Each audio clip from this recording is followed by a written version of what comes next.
Welcome back to the deep dive. Today we're tackling something really fundamental. These tiny powerhouses inside you working constantly. Enzymes. And I gotta say, looking through the sources, I think I actually found my new favorite, protein. Is that weird? Huh? Maybe a little unusual, but I get it. Most Yeah. people don't think favorite protein, but enzymes. Yeah, they're pretty incredible when you look at what they do. They really are. And the way one source put it, think Pac-Man. Pac-Man. Okay. Yeah.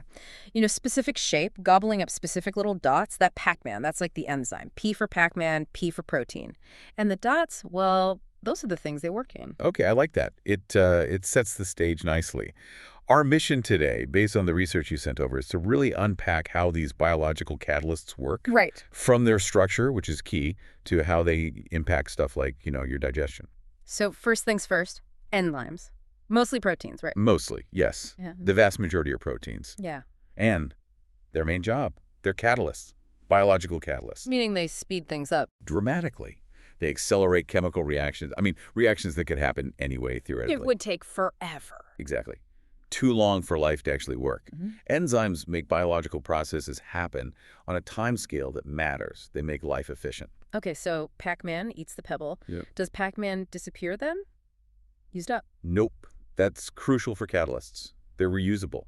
The enzyme does its job on one molecule, releases the result, and it's immediately ready for the next one, unchanged. Got it. And there's a naming clue usually, isn't there? Yeah, that helps. If you're scanning through biology stuff, look for words ending in ase, like lactase, amylase, lipase, Protease. protease, right? That suffix usually signals you're dealing with an enzyme. Okay, easy enough. So let's get into the how. Pac-Man's mouth, the specific part, what's the technical term? That specific pocket or groove on the enzyme is called the active site. Active site, okay. And the molecule that fits into it, the pebble in your analogy, that's the substrate. And the fit has to be precise. Highly specific. The shape of the active site is tailored, usually for just one or maybe a small group of very similar substrates. That's where the specificity comes from. I remember learning the lock and key model. Enzyme is the lock, substrate's the key, perfect fit. Yeah, that's the classic model.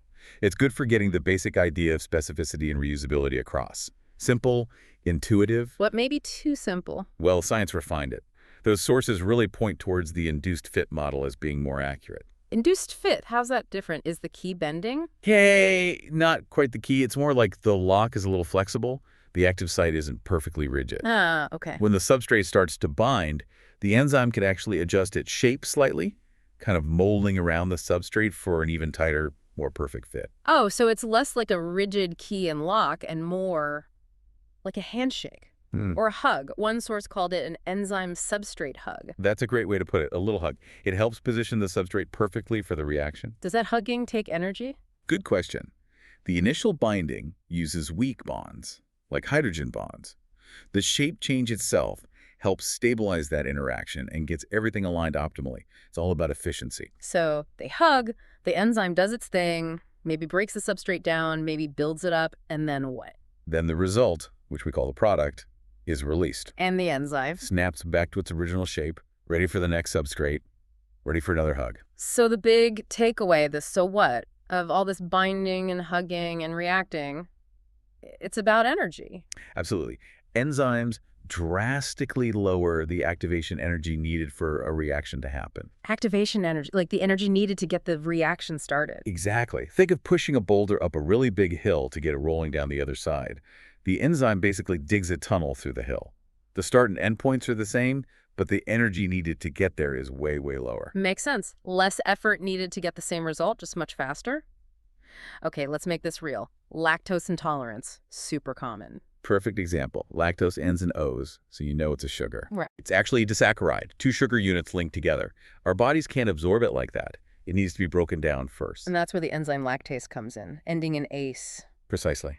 Lactase is this specific enzyme whose active site is shaped perfectly to bind lactose and break it into smaller digestible sugars. So if you're lactose intolerant, Your body doesn't produce enough lactase, the enzyme isn't there, or not enough of it is there to do the job efficiently. and the lactose just travels through undigested, causing problems. Exactly. It moves into the large intestine undigested, bacteria fermented, and that leads to all the unpleasant symptoms. It shows how critical even one type of enzyme can be. And lactase is just one specialist in our digestive system, right? Yeah. We need different ones for different Oh, foods. yeah. The digestive system is full of them. You've got lipase for breaking down fats, lipids. Okay. You've got amylase, mainly for starches, complex carbohydrates, Right. and protease enzymes that tackle breaking down proteins. Each one's specialized for its particular job, its particular substrate. But they don't always work alone. I saw mentions of helpers. That's right. Sometimes enzymes need a little assistance. That's where cofactors and coenzymes come in. Helpers. Like what kind of helpers? They're often non-protein molecules. Cofactors might be metal ions like zinc or magnesium. Coenzymes are often derived from vitamins. Ah, so that's one reason vitamins are important. Definitely. These helpers can bind to the enzyme or even the substrate, and they assist in the actual chemical reaction. Maybe they help stabilize the substrate or directly participate in the electron transfer, whatever the enzyme needs to get the job done.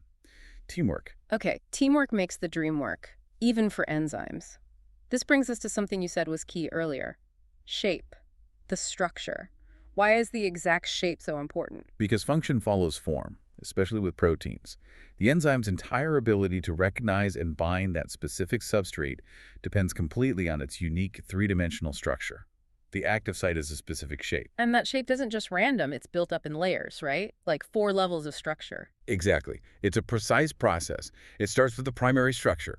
That's just the sequence, the specific order of amino acids linked together in a chain. And that sequence is determined by DNA. Directly by your genes, yes.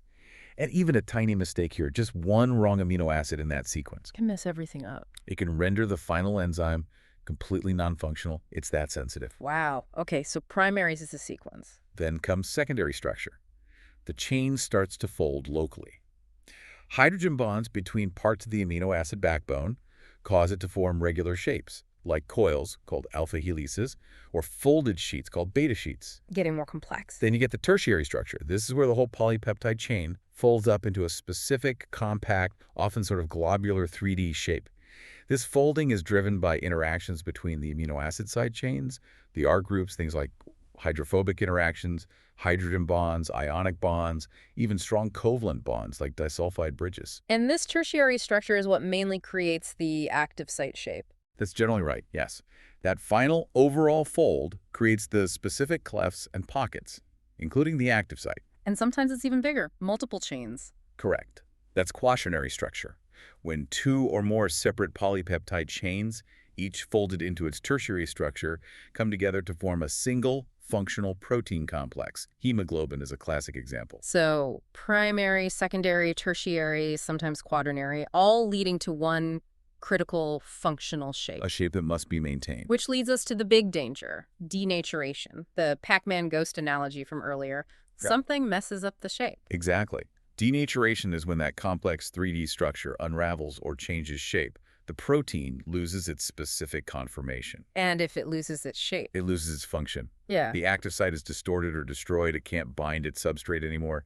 Game over for that enzyme molecule. What kind of ghosts cause this? What makes an enzyme denature, since those tertiary and quaternary structures rely on often weak bonds? Right, they're sensitive. The main environmental factors are temperature and pH. Heat and acidity. Or extreme cold, or alkalinity. Enzymes have an optimal temperature and an optimal pH range where they work best, where their shape is stable. So like body temperature for most human enzymes. Around 37 degrees Celsius, yes. Yeah. If you heat them up too much, the increased thermal energy breaks those weak bonds holding the structure together, and it unfolds. Denatures. And pH. Same idea. pH measures acidity or alkalinity. Changes in pH alter the charges on the amino acid side chains, disrupting ionic bonds and hydrogen bonds that are crucial for maintaining the tertiary structure. Which explains why different parts of the body need different enzymes, like the stomach versus the intestine. Absolutely. The stomach is highly acidic, around pH 2. Enzymes there, like pepsin, which digests protein, are specifically adapted to thrive in that harsh environment. Their structure is stable at pH 2, But if you take pepsin and put it in the small intestine, which has a pH around 7 or 8, much more neutral. Pepsin would denature almost instantly. It wouldn't work. So the body needs different enzymes optimized for the specific pH conditions in different compartments. Force can also denature proteins, like vigorously shaking egg whites. fascinating. Okay, let's recap this deep dive. Enzymes. They're mostly proteins. They act as biological catalysts, speeding up reactions by lowering activation energy. They're incredibly specific, binding to a particular substrate at their active site, often described by the induced fit model. They're reusable, critical for pretty much all life processes. And their function is entirely dependent on maintaining their precise three-dimensional shape built up through those levels of protein structure. A shape that's vulnerable.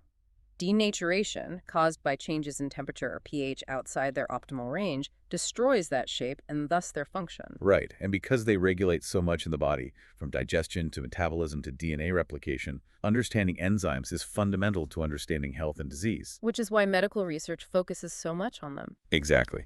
Many diseases involve problems with enzymes. Maybe the body doesn't make enough of one or makes a faulty version, or maybe a pathogen relies on a specific enzyme to survive. So targeting enzymes seems like a powerful strategy. It really is. If you can understand the enzyme's structure, its active site, how it works, maybe you can design drugs that inhibit harmful enzymes or even supply missing ones. Okay, so final thought for you, our listener, to chew on.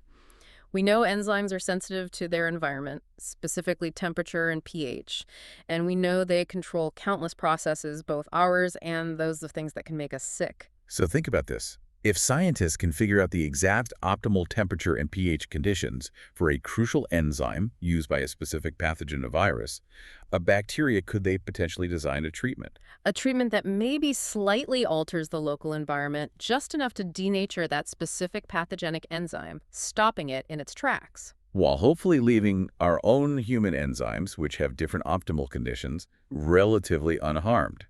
That sensitivity, that specificity, it's not just a vulnerability. It might be a key target. Something to consider. Until our next deep dive.